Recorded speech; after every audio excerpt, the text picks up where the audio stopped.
இழந்த நிம்மதி கிடைக்குமான்னு எல்லா மனசும் தவிக்குது. தான் கையால செஞ்ச சிலை காணாம போனதுல ஒரு மனசு தவிச்சு ரொம்ப வருத்தத்துல இருக்கு, வேதனையில இருக்கு, துக்கத்துல இருக்கு. தெய்வமா நினைச்சு பூஜை செஞ்ச ஒரு பொருள் திருடு போயிருக்கு.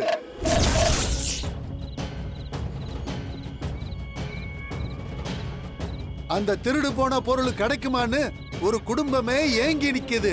ஜக்கம்மா சொல்றா.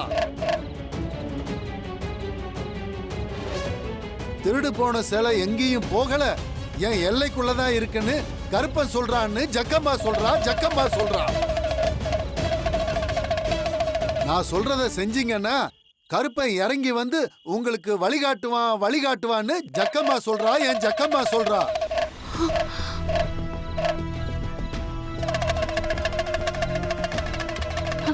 என்ன பண்ணா காணாம போன சிலை கிடைக்கும்?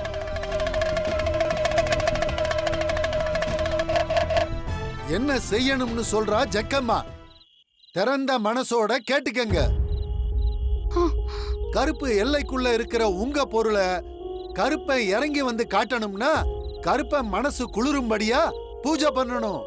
அந்த சிலை இருக்கிற இடத்த அவன் காட்டுவான். நாங்க என்ன செய்யணும்னு சொல்லுங்க, நாங்க கண்டிப்பா பண்ணிடுறோம். உங்க குடும்பத்துல ஒருத்தர் கருப்பனுக்கு விரதம் இருந்து கருப்பனோட ஆயுதமான அருவாளு தீப்பந்தத்தோட செருப்பு அணியாம நடக்கணும். முன் வச்ச கால பின் வைக்காம நடக்கணும். தீப்பந்தம் அணையாம நடக்கணும். அந்த தீப்பந்தத்துல கருப்பனுக்கு விளக்கேத்தி கண்ணீர் விட்டு கேட்டா கருப்பன் மனசு இலகுவான். உங்க சிலை இருக்கிற இடத்த கருப்பன் காட்டுவான்னு ஜக்கம்மா சொல்றா.